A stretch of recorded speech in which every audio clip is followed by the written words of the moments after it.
Cheers, Rockets fans. Welcome to The Locker Line, an exclusive podcast from the home of the Rockets. Whoa! Sports Talk 790. Rockets! The Locker Line is proudly served to you by Carbox Clutch City Lager. It is good! Oh, yeah? Red Nation, get ready. Get ready. The Locker Line starts now. Welcome aboard.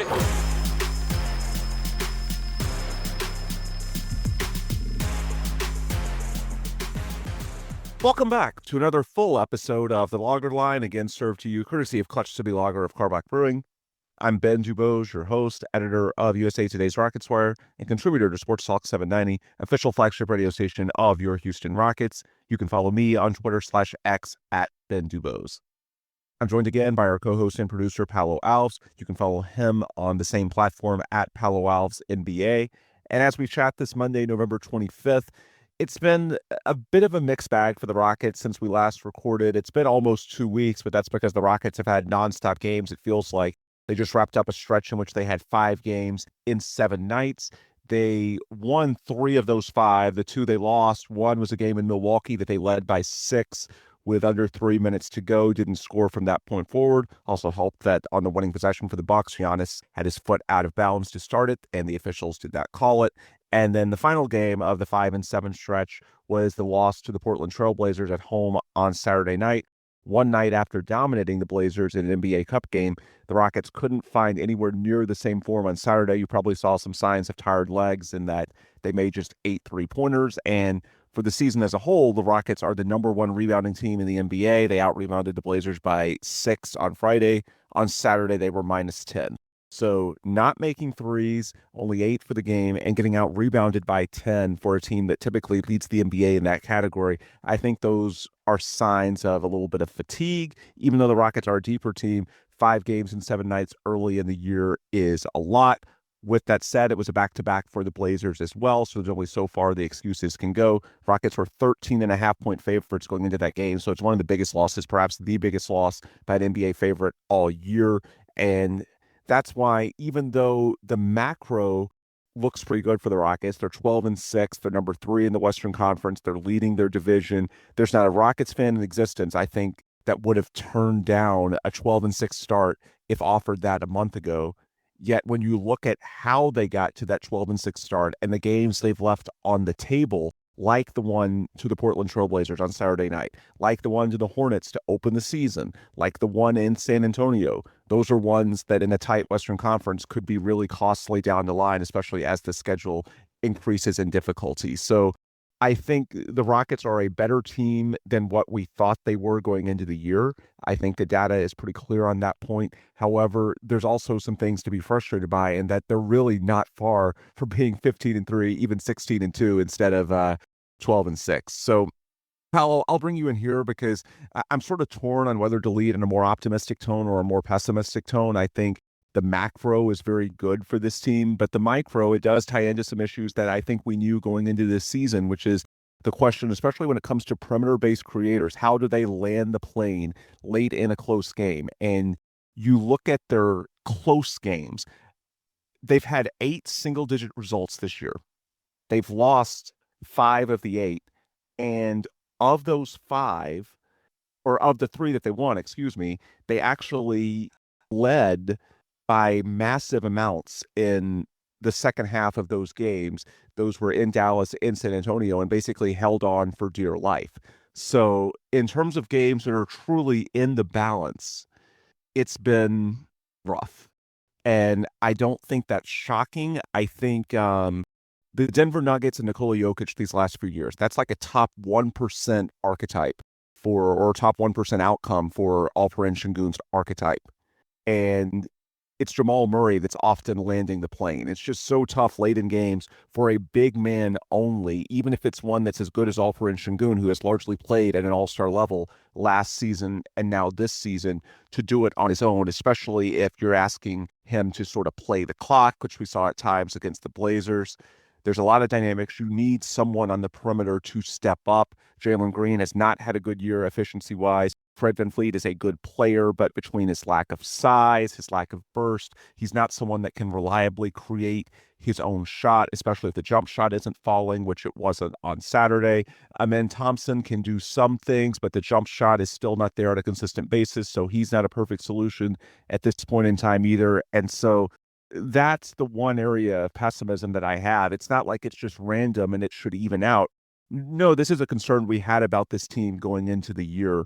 And I think as good as the overall numbers are, this is a great defensive team, one of the top two in the league. Offensively, they've been top 10 in net rating in November. I think for the year, they're still a top 5 overall net rating team. So there's a lot to like here.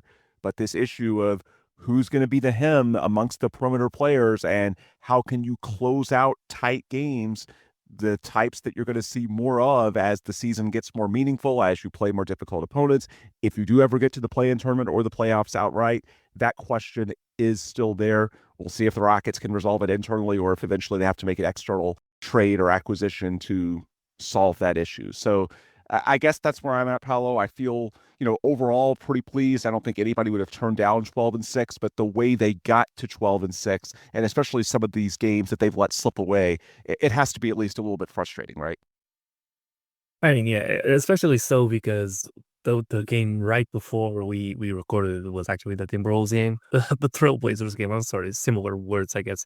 Um, but yeah, all in all, I think you can't be mad, right? You've got to be, coming off a loss, it always stings a little bit, especially because it's a team that we are supposed to beat, and that we hung around we hung around the entire game. We had chances to win, and then we just lost in such frustrating fashion with the way Fred VanVleet. Obviously we were still unlikely to win, but Fred VanVleet just shot. I know he got fouled, and the ref later admitted it, but you don't want to put the decision in the hands of the referees, right? And if you're going to do that, you have to make the other team actually foul you on a drive or something like that, right?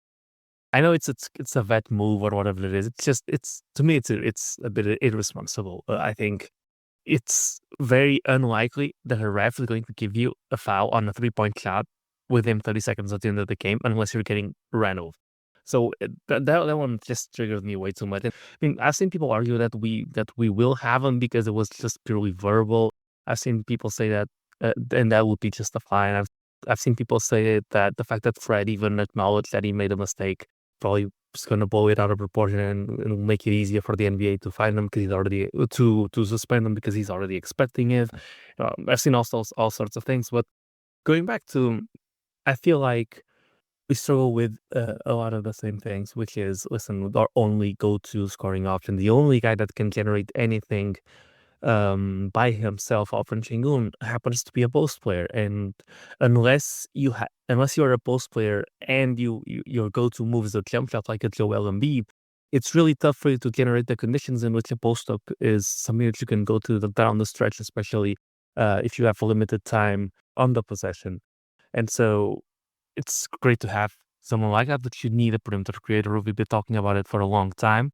And Jalen's just, I apologized at the beginning of the season for being maybe out on him too early during this time last season. But listen, at this point, right,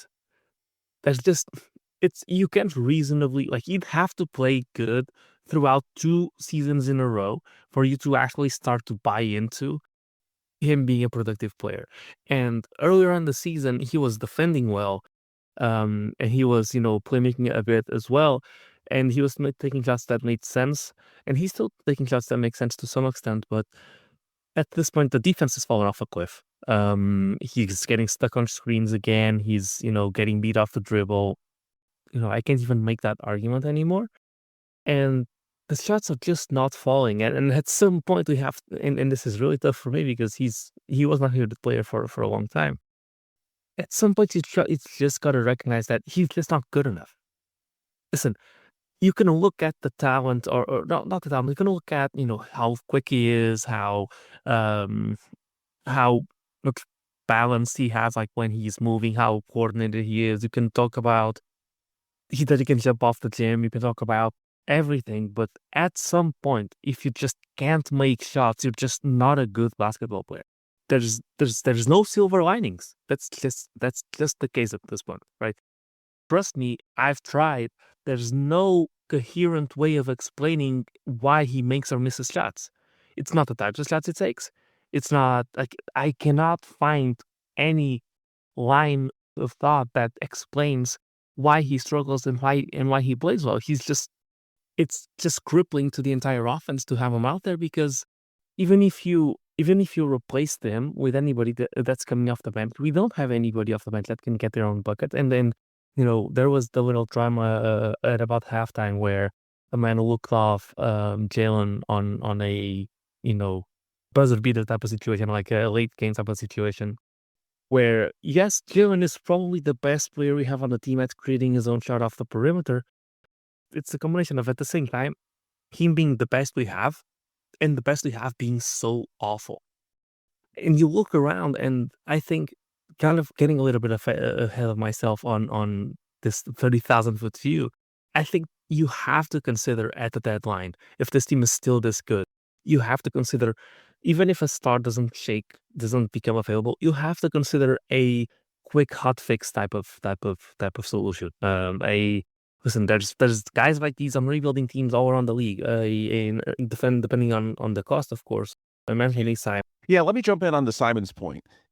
I really think if you have Anthony Simons, and we saw the way he landed the plane, to go back to that analogy, for the Blazers on Saturday, the Rockets are 15-3 or 16-2 with Anthony Simons. For all the talk about Devin Booker, ideal scenarios, De'Aaron Fox, these superstars you could go after, there's some real low-hanging fruit here, right? Like, you don't have to make a deal for a Devin Booker type necessarily. You could be one of the best teams in the NBA this season just with a competent Anthony Simons type at that position. Yeah, and listen, the argument could be made that Anthony Simons is too big of a commitment, right? The contract's too long. In terms of an archetype, like, it doesn't have to be someone that you unload all your assets. Yeah, exactly. And now I'm agreeing with you. I was just segueing into, even if it isn't an Anthony Simons type of guy, because you consider the contract to be too long or the price to be too expensive, because he is a good player, he is young, he will be highly rated on the market. There's the typical 6-man microwave scorers, Lou Williams types. There are those available on other teams. Like, I can think off the top of my head, if the Kings aren't good enough, they have Malik Monk. The Jazz are clearly not good enough. They're clearly tanking. They have two of them. They have Jordan Clarkson, years of having a terrible season, and they have Colin Sexton, both sub $20 million a year players that you could go get for the price of one of Jock Landale or Steven Adams plus Jason Tate salary-wise, which means you wouldn't have to give up a key rotation piece. You would obviously play draft equity for them. It's just so jarring that we, like, anything would be an upgrade. We have a bunch of really good defensive players with no back. And then we have Alperen Sengun, who has, to his credit, evolved into, I don't have the stats in front of him, but it was circling around on Twitter, evolved into one of the best rim protecting centers from a rim field goal percentage perspective this year, which, actually matches the eye test. So we're not giving up layups that easily. And so, if this team is still a top 4 seed when you get to the deadline, you have to consider a move like that. Obviously, since the Warriors are good, but the Hill doesn't make sense like that anymore. But there's guys out there that could be gotten for, I think, residual assets that the Rockets should really explore doing it. And I'm at the point with Jalen that, since his defense has actually fallen off a cliff as well, you have to start considering giving some of those minutes to Reed Shepard. Last game I was calling for it since basically halftime. You could tell that Reed was shooting more confidently last game. He got to his mid-range shot once it was cash. He had 8 points on 4 shots. He was operating confidently, and I think he's obviously not going to generate as much space as Jalen, but at this point they're giving our guards so much space, and they're letting Jalen take these shots, and he's just missing them. And if you replace him with Reed Shepard taking the exact same shots, I bet you he makes a higher percentage of them. And if you have the depth, it's not exactly a 1-to-1 archetype switch, right? But he's giving you stuff that Jalen isn't, that you really need. And I think, just to close up on, I have more thoughts on this game, but I'll just close off with one more. This team really struggles when they're not able to turn the ball over, as is obvious by the fact that they're a terrible half-court team. But there's due to the fact that they are so limited creating from the perimeter, this team actually rides or dies by Dylan Brooks a lot because besides Jalen, he's probably the best guy getting a bucket, even if it is a tough turnaround, fading away mid-range shot. And Dylan Brooks had an important three late in last night's game, but you're at that point, and Amanda's obviously not there. And since we're struggling so much, I thought that last game we weren't playing with our usual pace. Obviously, 5 games in 7 days, I think you said, plays a part in it. But I actually didn't feel the team. The team didn't feel tired to me. I thought that they were playing hard. It was just a combination of, shooting probably the worst percentage that I've ever seen a team shoot in the NBA, combined with Portland was also, even though they shot poorly, they were also making some bullshit shots. I mean, for the longest time during the game, the difference was 5-6 points, and it was just Jeremy Grant like shooting contested threes. Shot that put us away was a fading 3-point shot from Anthony Simons. We're really close to winning these games, and we've come to a point where it's really justified to consider just getting a microwave scorer. And you could consider Aaron Holiday someone like that, but it's just, he's not a microwave scorer. He's a point guard that can score. And I guess we have so many cool role players, but we're at that point, which I think a lot of people would, or the typical modern NBA fan doesn't really value the type of microwave scorer, but I think that our current team really shows you how important that role is when you have none of it whatsoever besides Alperen Sengun. Well, and here's the thing. Ime Udoka, when he's asked about Jalen and the struggles, he keeps saying shot creation. And he's right. Because outside of Jalen, we don't have a ton of that on this roster, especially on the perimeter. So I don't think he's blowing smoke. No, the way this team is constructed, and Rafael Stone said this last February before Jalen went off in March, Rafael got memed for it at the time, but that whole thing on, no one else on the roster has a skill set, or that Jalen has a skill set that isn't replicated elsewhere on the roster. That's true. However, in the context of the broader NBA, it actually isn't that hard. The Rockets just haven't brought in that type of piece yet. And I think what you're saying is that especially in year 4, if we're getting closer to January and February and Jalen is still looking anything close to this, even if he bounces back a little bit, because I do think at some point he's going to make more shots than he has the last couple of weeks. But even if he just bounces back a little bit, then that skill is not so rare in the context of the NBA that there aren't alternatives. And, one of the things that is interesting to me, I think if not for everything that went haywire with Kevin Porter Jr., he would have been something of a hedge. And so in some ways, they haven't replaced it since then. But I just think that overall, that's what makes it so frustrating, right? It's a skill set that is not that hard to replace or not that hard to find. Yeah, and just like I said, listen, if KPJ were kind of has the exact same problem Jalen has, which is he can generate the shots, he just can make them. And I think I guess to just really put a bow on it, I'm how we had Brooklyn Nets Big Watch. I have Suns not Big Watch but Booker Watch, because I think Devin Booker, obviously we can make a whole podcast on this. I'm not going to go on and on this, but if you replace Jalen Green with Devin Booker, which I'll just put it out there, I won't explain it, we'll do it on another part, we can make a move for Devin Booker this year at the deadline, even though Jalen's poison pill. It's not that hard. We just have to get a team like the Jazz to take on $10 million onto their non-taxpayer mid-level, which a lot of tanking teams have. If we were able to make that move, I genuinely think we are as much of a contender as any other team out there. I genuinely do think that. I think we can. Yeah. This team hangs with any team that's just a massive, black hole sized flaw in it. Like the fact that we're managing to be this good on a conference, this stuff, with just a complete lack of scoring is insane. And it's not like you lose any defense with a guy like Booker, because Jalen is not playing that great of a defense anyway. It's just, that's how what Ime Udoka is doing with this team, with this insane lack of scoring. I've never seen anything like it ever since I started watching the NBA.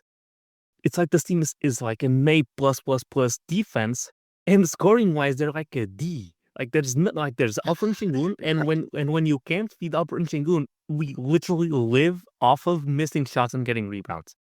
It's a better offensive possession for us to get a tough mid-range shot that someone gets an offensive rebound from and catches the defense off guard and gets a putback than it is to get a wide open 3 for most of the guys on the roster. Yeah. Like that's how insanely terrible it is.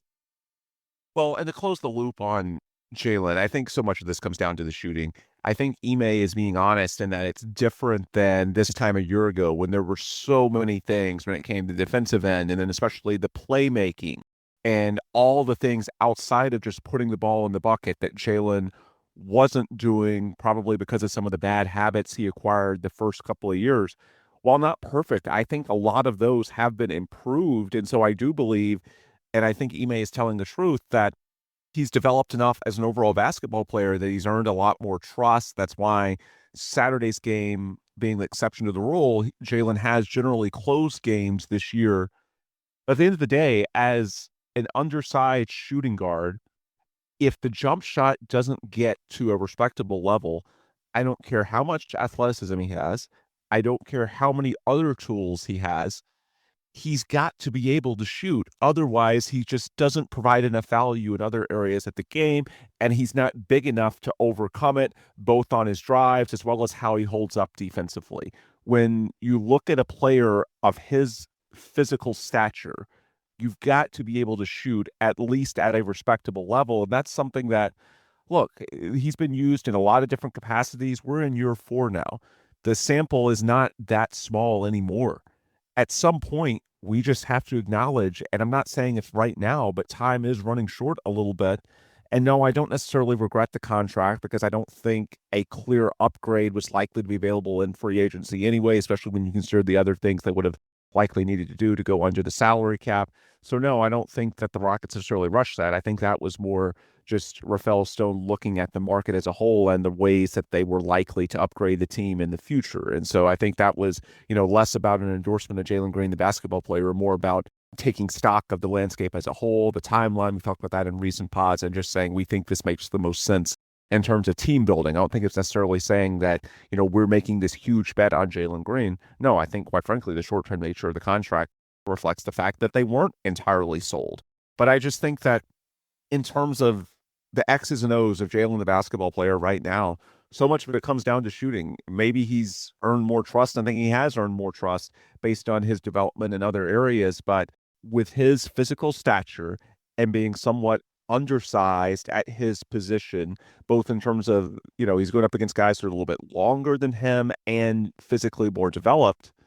If he's not shooting well and he's not respected, you touched on the spacing, and I think that's really important because when Jalen's on the floor late in these games, a lot of times teams are just sagging off to try and take away any chance at a drive. He's also not very good at going to his left, so you're seeing them sag off or basically selling out to not let him go right.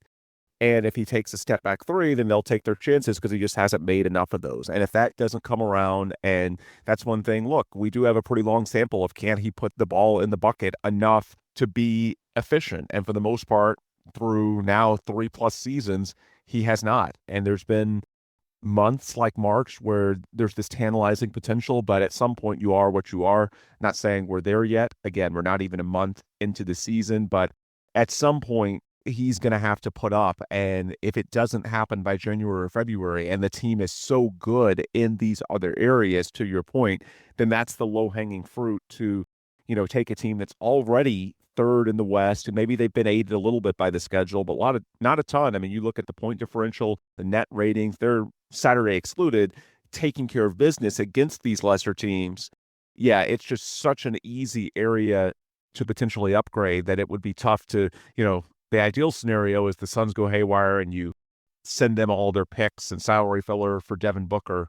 But even if that's not realistic until next offseason at the earliest, it's just so low-hanging in terms of the potential upgrade there that I don't know how you couldn't consider it. The numbers are just getting worse and worse. It's not like there's an upturn. If anything, it's going the wrong way. And that 3 of 14 on Saturday, I would argue, is his worst game of the year because Ime did not trust him to close that game.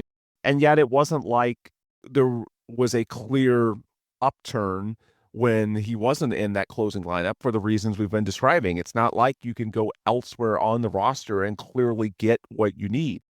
With Fred in the final 15 seconds, I thought it was stunning. And what really frustrated me about it, players should be well aware that you're probably not going to get a 3-shot foul unless it is abundantly obvious. In this case, they said after the game there shouldn't have been a foul, or that there should have been a foul, but it wouldn't have been a 3-shot foul.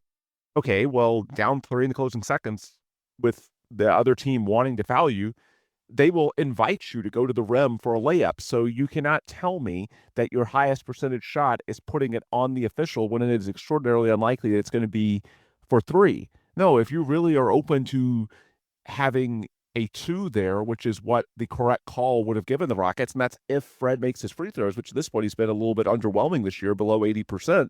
But even if he makes his free throws, it's the same as a layup. So just go to the rim and take the damn layup if you're open to playing the foul game and, extending this out longer and seeing if Portland can make their free throws. The Rockets did have a timeout in their back pocket. The bottom line is, and some of this probably ties into Fred's own limitations as a player, because he is undersized and he's not the guy with the most burst.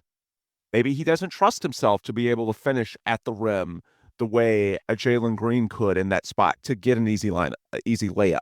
Maybe that plays into it. And I think that speaks to this dynamic as well. I think, Fred's a very good player overall, but when his jump shot isn't falling, and it wasn't Saturday, 4 of 13, 0 of 6, then he's not really someone that you want to trust to just give the ball to in late game situations and clear out. And as good as Alperen Sengun is, if you're trying to chew up clock, which you often are in these half-court slogs, then you get it to a big man who's not the most athletic to begin with at 5-6 seconds left on the shot clock. Well, you're inviting trouble because all the head fakes, the craftiness that makes Alperen Sengun as good as he is offensively, they become less effective when the other team can sort of time their defensive movements because they know the shot clock is running out. And that's what happened on the possession in a tie game with under a minute left when Sengun got stuffed. It was very easy for the defender to predict when he was going to shoot because there was 1 second left on the shot clock. And so when I think of short of external acquisitions, what the Rockets can do, I keep going back to Amen Thompson and Tari Eason. We saw at times the Warriors game when they came back from 30 down, the Rockets offense was Amen Thompson creating on these bully ball drives, and they had some success with that. I know the jump shot is still a work in progress, but we've shown Amen has shown at times an improved floater at a bare minimum, even if he misses. Well, if he's going downhill, he might can get his own rebound, or it sets up maybe for Sengun or Tari Eason.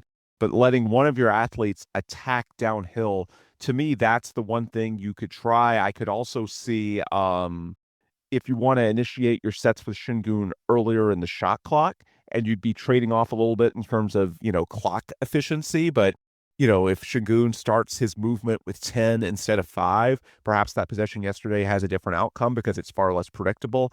I think that's an option as well. But I think the bottom line is what we've seen in these late game situations, too often it just devolves into Fred or Jalen freelancing. And between Fred's lack of size and burst and between Jalen's lack of a consistent jump shot and his, I would say the feel is still inconsistent. It's tough to trust those guys when it gets into late game situations. At least trust them the way they have been used to this point, which it feels like, at times Ime Udoka is using them the way Mike D'Antoni used to use James Harden and Chris Paul, which is just, take as much time as you can, and then 5-6 seconds left, go to that 1-2 pick and roll action or something close to that and let them create. And with Fred, there are physical limitations. With Jalen, it's a combination of physical and mental. Not that he's not smart enough. I think he's indecisive, and some of that goes into not having, a lot of successful experience to draw upon in those situations. But the bottom line is it's just not working the way they have done it to this point. And so I would like to see Sengun, those sets initiated a little bit earlier in the clock. Other than that, I think Amen Thompson and Tari Eason perhaps experimenting a little more there. But Paolo, what do you think in terms of I guess, the bridge between now and January or February and the potential of, exploring the trade before you can look at something externally, and maybe that's shelved until the offseason because of, the contractual factors with Jalen that make him a little bit tougher to move during the season. Not impossible, more difficult to move.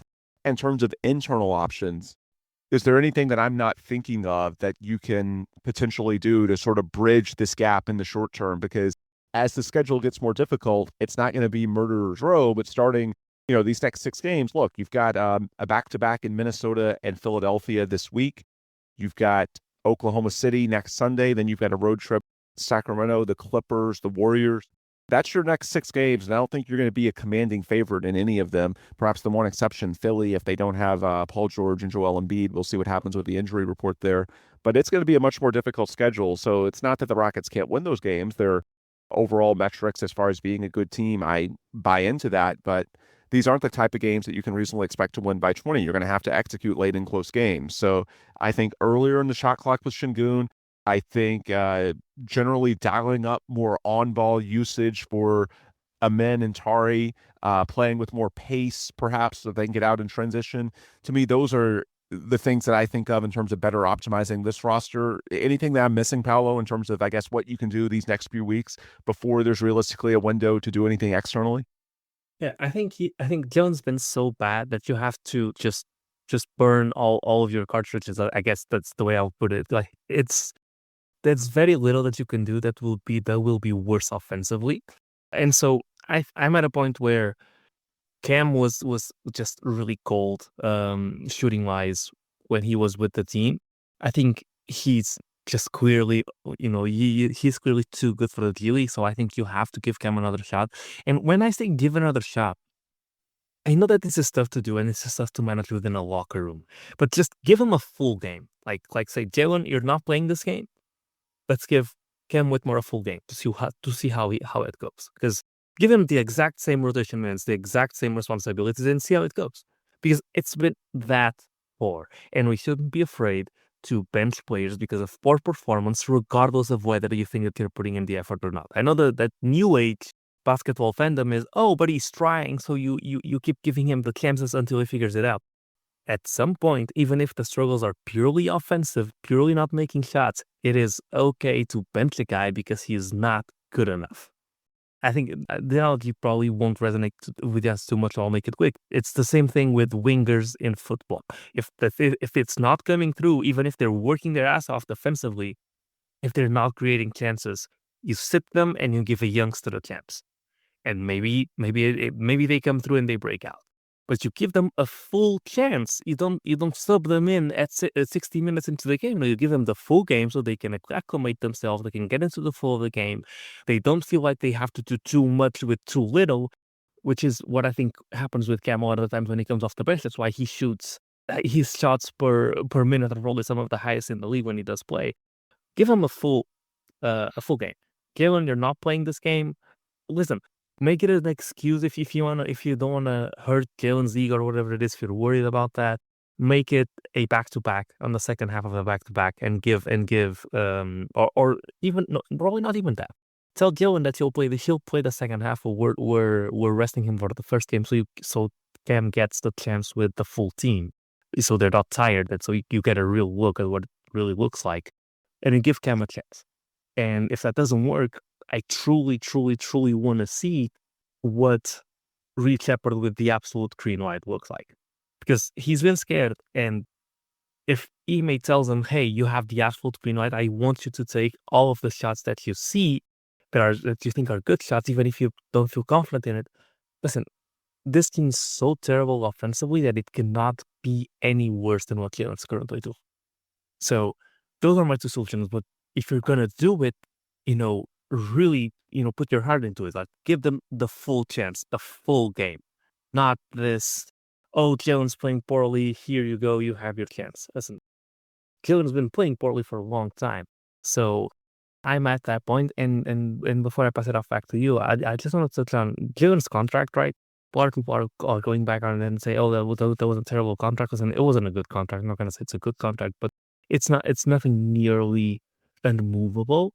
And it's the typical contract that you're okay taking a salary filler if you're just going into a rebuild. You give the guy a couple more years to see if he can get it straight. If he doesn't, he has 2 years and the player option. It's not crippling for your franchise. And I think as we approach trade season again, people will realize that, 30 million a year is not what it used to be.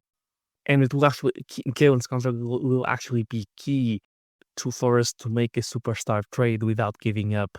Dylan Brooks was playing really well for Evan League, and I think a lot of people would struggle with the concept of giving up Jeff Green, for example, as a veteran guy. Steven Adams, if this trade comes, as we've talked about before in previous spots, if this trade comes in the offseason, then Steven Adams doesn't count as filler anymore because he's expiring.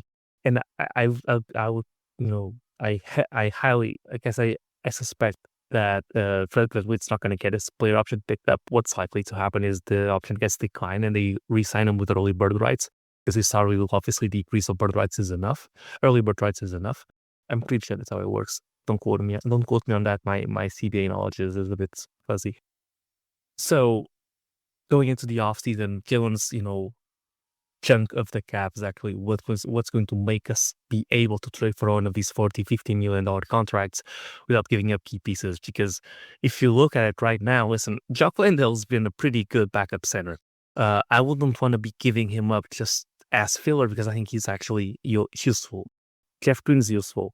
Tate's expiring, so he won't be able to be, aggregated in trades even if we do re-sign him. And so actually, if you want to make a move like that, Jalen's contract really comes in handy, and it's not like we would have had cap space otherwise. Because obviously, if you have cap space and you want to use it at cap space, then you're capped at the salary cap instead of being capped way higher at the apron or the tax or whatever you want to call it. So tax line or whatever you want to call it. So I just wanted to touch on that a little bit of the contract because I've been so frustrated with Jalen. I've been playing around with trades as of the last week, and actually Jalen's contract makes it a lot easier to make some of these moves happen. Yeah, it does. And I think some of this just comes down to the sticker shock because a $30 million figure is not that much in the modern NBA, and it's going to be even less the next couple of years. But I don't think fans have, people don't think of this enough in terms of percentage of the cap, which is what really matters here. It's not about the raw numbers. A lot of people can't get past that.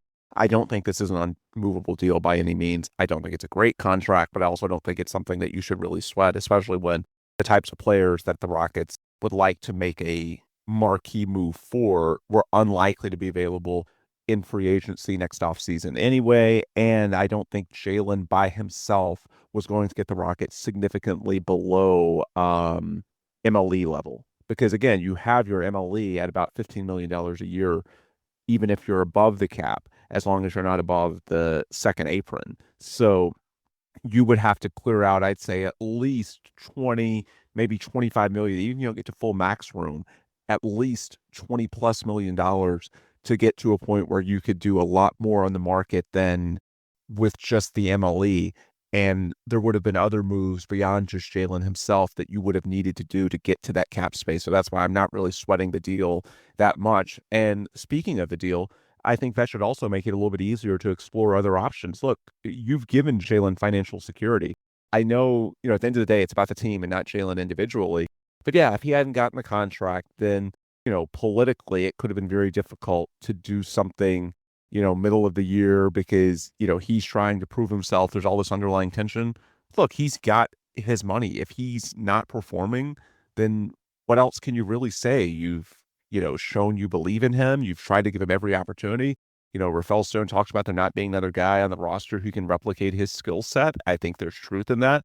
They have tried so many different times, and a lot of these shots are right there on a silver platter. They're just not going in. And so at some point, it does make it easier to turn the page because you can say, look, we've tried. We've shown we believe in you. We have given such a long leash, and I'm not saying that they should do this on Tuesday in Minnesota, but we're not that far away. I mean, this could be, months, maybe even weeks if the recent level of play continues with a true shooting percentage, I think, below 50, just ungodly bad the last few games. So hopefully, he's due for a March-like run that makes this age very poorly. But again, we need to see it relatively soon because by and large, this has been unsustainably bad, unsustainably in the standpoint of the Rockets as a team because, again, there's way too much going right for this team. They are way too good in the defensive end with rebounding.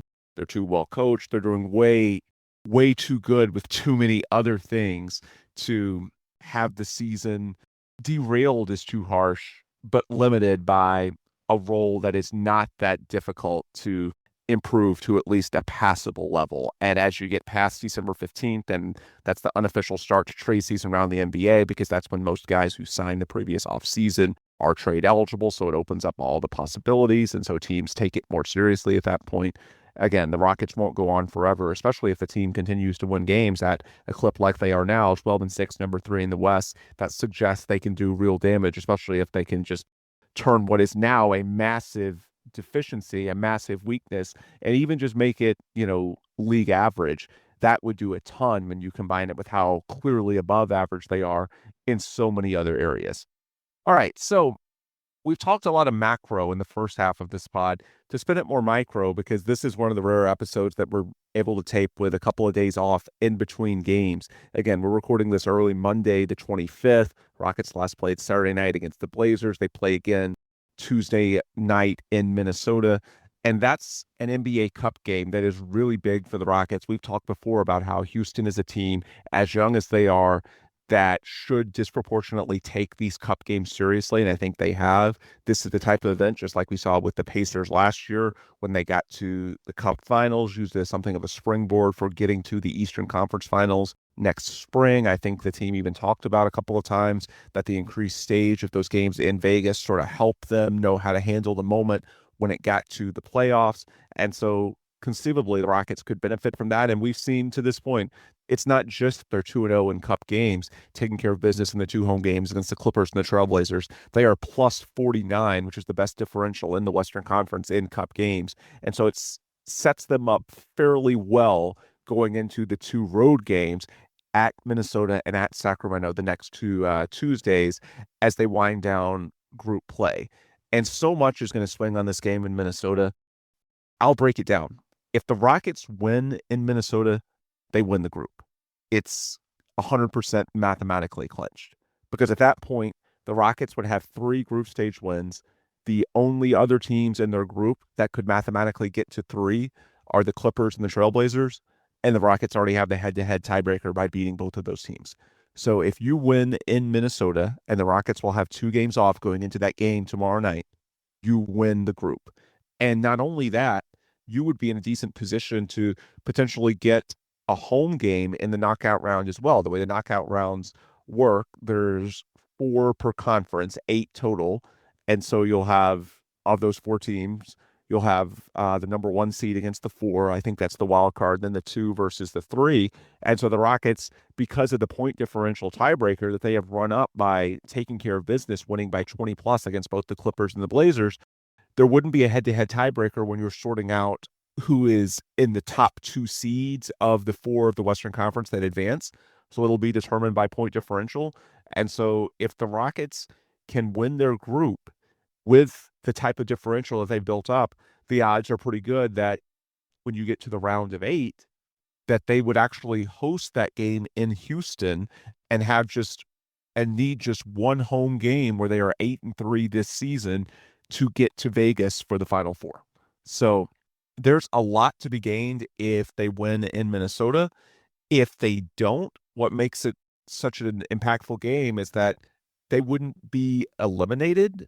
They wouldn't be even close to eliminated, but it would be an uphill battle to win the group, because at that point, Minnesota would be 2-1 in the group, same as the Rockets, but Minnesota would then have the tiebreaker on you based on that head-to-head win.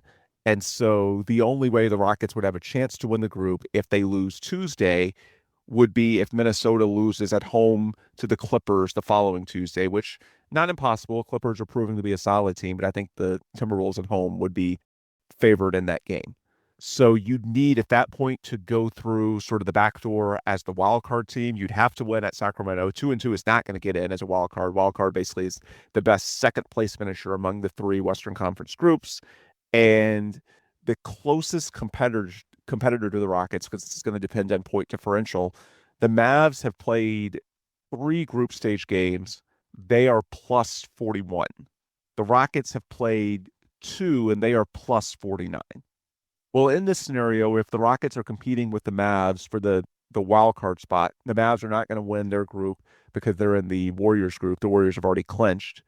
So the Rockets would be giving up some points to the Timberwolves because if the Rockets beat the Timberwolves, it's irrelevant. If the Rockets beat the Timberwolves, they win the group and are more than likely in the top 2 of the Western Conference group winners and thus having a home game. So if you win in Minnesota, you're looking great. If you lose, you are, again, not dead and buried, but probably competing with Dallas. And so you would be dropping a few points from the 49, and Dallas is at 41.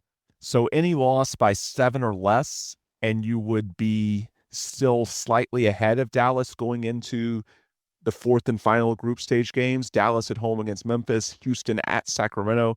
Obviously, you would need to win that game at Sacramento. If you don't, you'd bring in not just Dallas into play, but other 3-1 teams, even if they don't have differential. Well, if they're 3-1 and you're 2-2, then of course they're going to go ahead of you. So you've got to get a third win somewhere.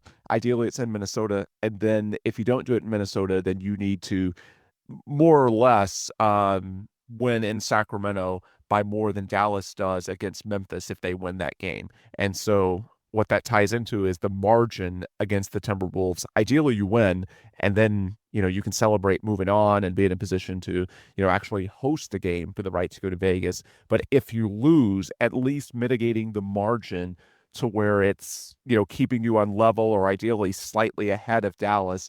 And then at that point, you'd be in pretty good shape to know going into the finale in Sacramento that as long as you win that game, you probably advance as a wildcard team. We wouldn't have a home game in that scenario, but you would at least get, into the dance. You'd get into, the knockout round, the Final Four of the West, the Final 8 of the NBA, and then see what happens. Again, at some point, it's just about being on the bigger stage, being in these bigger games, and, hopefully you win the whole thing. But regardless, just get in some of these bigger games, and hopefully the young team learns from it and guys get better. So the bottom line, there's a lot to be taken out of this game in Minnesota. Good thing the Rockets have a couple of days off to get their legs back underneath them. But it's a game that worries me because in the past, the Timberwolves with Rudy Gobert are a team the Rockets have really struggled against. I don't think it's a coincidence that the one game I remember the Rockets taking from the Timberwolves in recent years was that game in the final year of Steven Silas when Jalen went for what remains his career high, 42 points. He tied it last March. But you remember that game? The Rockets were on a long losing streak, and he put up 42. I don't. I'm not going to be honest with you. I don't.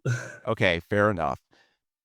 Anyway, I think the reason that was the one game that the Rockets beat the Wolves in this, Rudy Gobert era of Minnesota is that you need a Jalen Green archetype. It's the game where Jalen was falling away and hit a crazy shot after bumping to Rudy Gobert. I do. Now I do. Because you just mentioned Rudy Gobert. I was like, wait. Yeah, okay, I do. That was crazy, yeah. Yeah, of course, they still had Karl-Anthony Towns at that point. Well, look in the box now.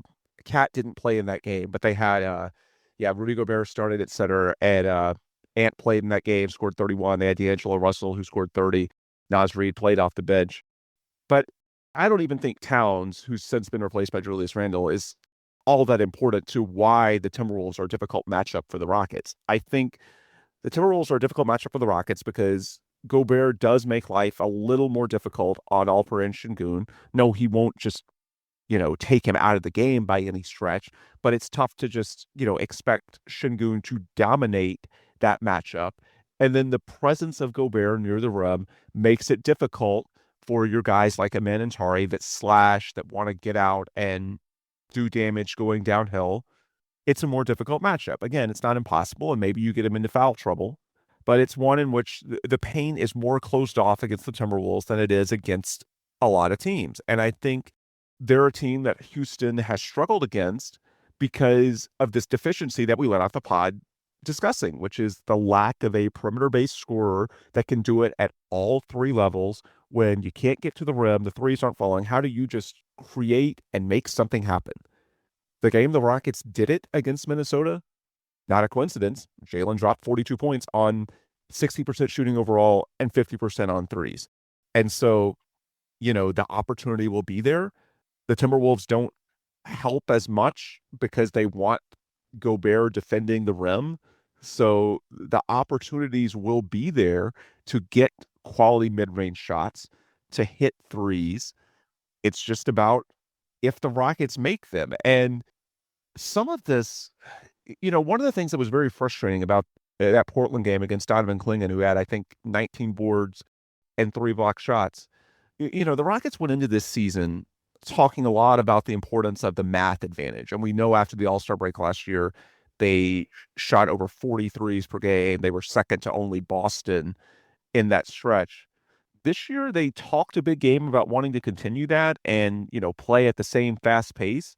But the pace, the three-point volume, it's all fallen in the middle of the pack. And what tends to happen is that when the threes aren't falling, they shy away from it a little bit. And that's human nature. I understand why. But if the alternative is, driving into a guy like Donovan Clingan on Saturday night, who's just a behemoth defending the rim, or Rudy Gobert in Minnesota, then you're probably better off just shooting more threes and trusting that at some point the shot luck is going to turn. And so that's what I worry about with this game. And it doesn't have to be threes or layups. Ideally, the mid-range is an option as well. But, Jalen has been an awful mid-range shooter to this point of the season. And I don't know who else you have that really consistently creates a shot in those areas. Maybe Fred and Tari and Amen in a pinch, but for various reasons, none do it all that consistently. So I just think if they don't get Gobert into foul trouble, ideally it's a good Jalen game. That's the easiest way to win. And then if not, I'm not saying that every game the Rockets need to be bombs away from three, but if you're going against a Clingan or a Gobert type that just, takes away the paint and makes your shots at the rim much more difficult, or your offensive rebound attempts much more difficult than they otherwise would be, then I don't know, maybe you are better off just going bombs away and hoping that the three-point luck turns. Hopefully, a couple of days off, you'll have fresher legs, but I just feel like, the biggest variable is hitting threes. That's the biggest variable in any NBA game. And then, getting the right version of Jalen Green. To me, those are the biggest keys in a matchup against the Timberwolves and Gobert. And really, I think if Joel Embiid plays, many of the same things apply when you play the Sixers on Wednesday. No, the Sixers have a bad record, but that's because they haven't been healthy. The talent is still there. So you're seeing a stretch now where the Rockets are going to be going up against a lot of teams, Clingan, Gobert, Embiid, that have massive size inside and traditional rim protection, which cuts against the, some of the advantages of the Rockets to start this year, which is the downhill attacking, the slashing, the crashing the offensive boards. So how do you overcome that? I think good Jalen is the easiest way. I think good three-point shooting is the other.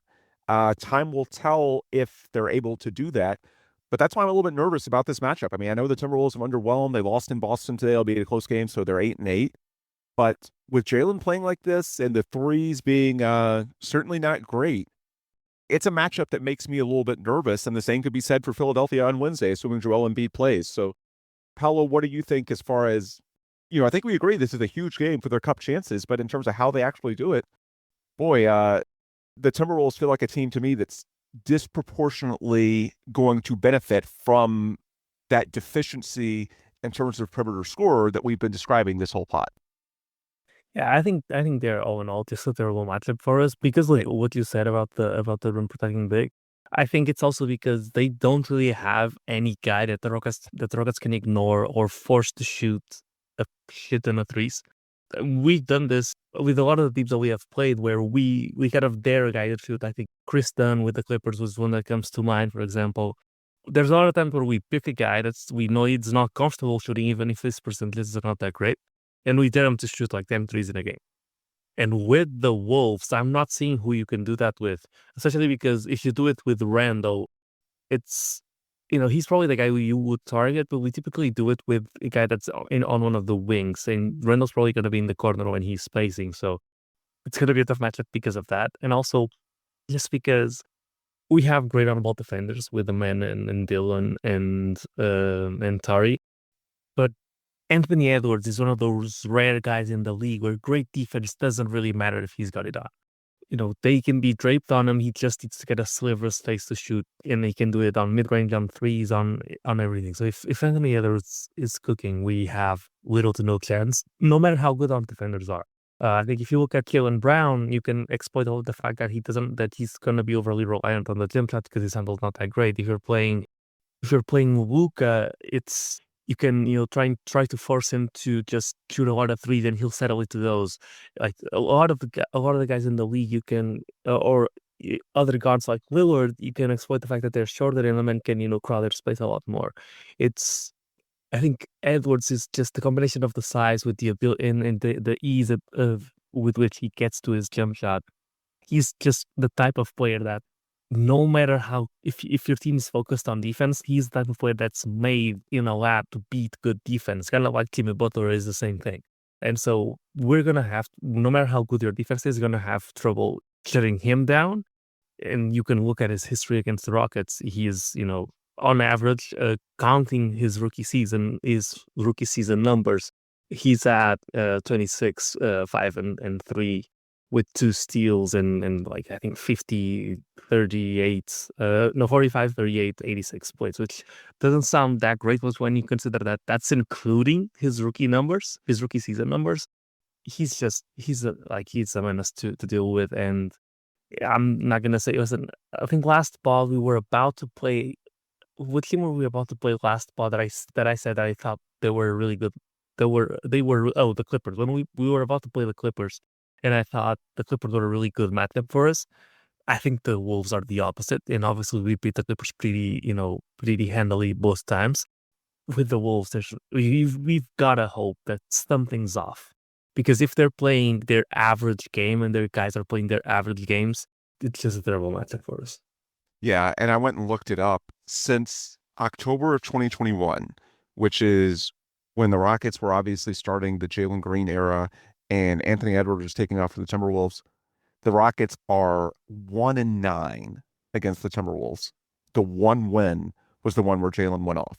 The others, the closest the Rockets have been is 7 points. Now, I guess the one, little silver lining you can point to, the last game they played in Minnesota was at the start of April, and the Rockets were very competitive in that game. It actually went down to the wire. So maybe they're figuring something out. Most of that stretch, obviously, the Steven Silas era, so it's just total apples to oranges in terms of the defense of this team and the rebounding compared to, how they played back then. But I think, for the Rockets, it's less about the defense, and it's just much more offensively. They just struggle. So the last 6 games against the Timberwolves, they've scored 96 or fewer points in 3 of them.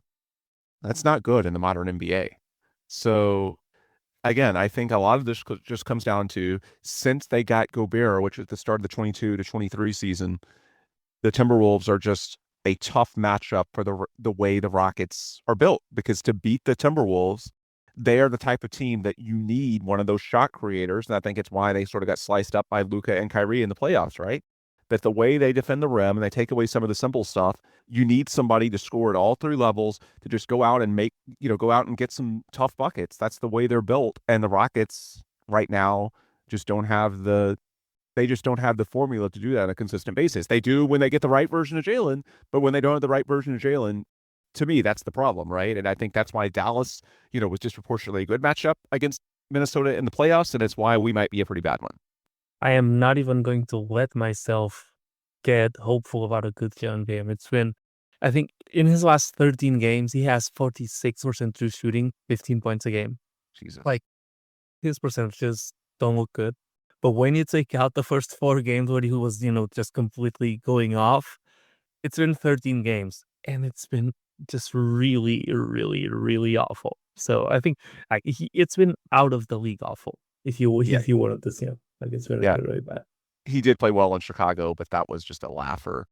It's frustrating because he's had a couple of games where it felt like he started well and ran out of gas. I think, that first Clippers game where it felt like the Rockets expected, and maybe the Clippers themselves, because they emptied the bench and yet sort of got back in it. I think he started efficiently in that game. I remember because I had a story for Rockets Wire that I was putting together, bragging on him. And And then I sort of had to rework it because by the end, I'm looking at his box score now. Where did he finish? Oh, 7 of 21. So he started efficiently, but it fell off. The same could be said, he started really well in that Blazers game they won on Friday, but ended up finishing 6 of 17. So there are stretches, there are moments, and you hope that he can build on it. But it's been a while, other than that game in Chicago where everybody ate because the Bulls were just terrible. Yeah, he has not put together a complete game in some time. God, you got to go back to that. Yeah, the brightest minds of Rockets Twitter have tried for years to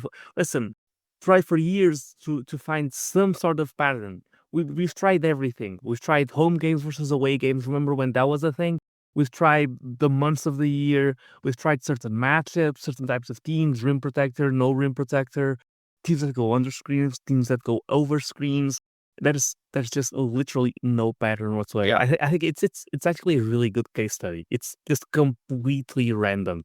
Yeah. Listen, we need to. I don't know if you remember way back when James Harden was here, there was a famous Reddit post that correlated his performance with the quality of the strip clubs in the city. Do you remember I that? remember that. Yep. We need some obviously not the strip clubs because James is not famous for that. I don't think. We need someone to get into like some just random variable to see if they can correlate it with his good and bad games because I'm completely lost. Although I will say, to leave off on a more optimistic note on a couple of levels, I think just as much as Minnesota is a bad matchup for the Rockets, I think that final cup game, I think the Kings are a pretty good matchup for Houston. They're built very differently. They don't have that type of rim protector. You look, the Rockets won with ease. That was, the game that Sengun got hurt, but he got hurt in the final minute in Sacramento last March. That was one of the more complete games of the season. I think if they can get out of Minnesota without losing by too big of a margin, they'll have a decent opportunity to at least advance as a wild card team with a good win in Sacramento where, I'm following the Kings for multiple reasons because the Kings, it feels like they've sort of plateaued. I watched them because they were, in the cup group of the Rockets and they got obliterated by the Clippers on Friday. De'Aaron Fox is a guy who could come on the radar. I mean, he didn't sign his extension with the Kings. I know, they say it's because, he can wait and get the Supermax, but the Kings have sort of plateaued, and he's got ties to Houston. Jalen Green has ties to Central California. He's from Fresno. So if the Kings have an underwhelming season and a tough West, they don't make the playoffs. I think they're, 8-8 to this point. I think, the Rockets, worst case, even if they lose in Minnesota, they are 8-8. They've lost their last 2, point differential just plus 2.0. Fox is someone that I would be interested in pursuing next offseason. Obviously, it's not to the level of Devin Booker, but if he's not available and it looks like the Suns aren't going off the rails, I'd be interested in seeing what a Fox scenario would look like here. That's more of a macro point. The micro, I think the Rockets are, the Kings are a pretty favorable matchup for Houston. So those are a couple little things to watch. Anything you want to add on the Kings / De'Aaron Fox watch front? It's not as good a fit as Devin Booker is just because he's not going to shoot the same volume of threes.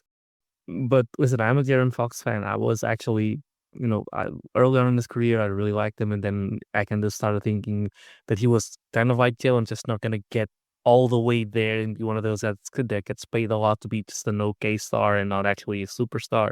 But his shooting has improved. And he is, the exact type of guy that we need. And he can just go get a bucket from the perimeter at any point. And he can do it from all 3 levels as well. And he has the experience playing with the Sengun type big with dribble handoffs. So there might be less of a learning curve than there would be with Booker. Obviously, as I said, Booker is the perfect match because of the type of player that he is and the situation between Houston and Phoenix where if it decides to tear it apart, they have to talk to us. But De'Aaron Fox and the Kings will definitely be a really, really good second option. Yeah, and looking at the head-to-head, Rockets swept the Kings last year. I know Fox did miss a couple of those games, but they won the last one in Sacramento as well. And then the last game of the previous season was the controversial Eric Gordon foul in the final second when he got, allegedly, De'Aaron Fox on the hip, and the Kings escaped with a 2-point win in Houston. So the Rockets had played the Kings for a while. So that's the one silver lining I'll throw out before we wrap up the pod. The Rockets, even if they don't match up well with the Timberwolves, historically they have with this era of the Kings with De'Aaron Fox and Domantas Sabonis. So they do have that in their back pocket, and so hopefully the Rockets can keep the margin manageable in Minnesota, even if they don't win. And then they'll have everything in front of them as they go after the Kings on Tuesday. The 3rd won't be part of a back-to-back. So the good news, these final 2 cup games, they'll be rested on both of those. So they'll have every opportunity, and we'll see if they can take advantage. Anyway, that's where we will wrap it for today. We've covered a lot of ground, and we intended to because we know we have been almost 2 weeks without an episode, but again, that's because of the schedule. I think we'll probably have another one towards the back half of this week. Stay tuned for that. But yeah, last week, 5 games in 7 nights, probably saw it in the Rockets, reflected in the Rockets play towards the end of that. This week, thankfully, a lot more manageable. There's the back-to-back in Minnesota and Philadelphia, but those are actually the only games of the week, Tuesday and Wednesday, the back-to-back, and they don't play again until next Sunday at home against Oklahoma City, and haven't played since last Saturday, the deflating home loss to Portland. So hopefully the rest will help the Rockets even more, because I do think with some of these deficiencies we've been discussing, the Rockets are a team that has to depend a little bit more on effort. They have to be a try-hard team, and hopefully having fresher legs will help them do that as they attempt to overcome some of these shot creation deficiencies, let's put it mildly, that we've been discussing for a lot of this pod, namely surrounding Jalen Green. Anyway, that's where we'll wrap it for today. And if you want more content before that next show, the best place to get it is online. Again, you can follow me on Twitter /X at Ben Dubose, Paolo at Paolo Alves NBA, and the show at The Logger Line. Or if you go to The Logger Line's page, you can find the link tree. It's got links to distribution partners, Apple, Google, Spotify, those types of places. If you're kind enough to subscribe, leave a positive review at your location of choice. We would certainly appreciate that. Also, at that same link tree, you can find links to friends, sponsors, partners of the program, USA Today's Rockets Wire, Carbach Brewing, Sports Talk 790. Hit up those links and you can enjoy their content as well. All right, so with those plugs complete, we'll adjourn for today. For Paolo and Ben, thanks as always for listening, and please come back soon for another new episode of The Logger Line.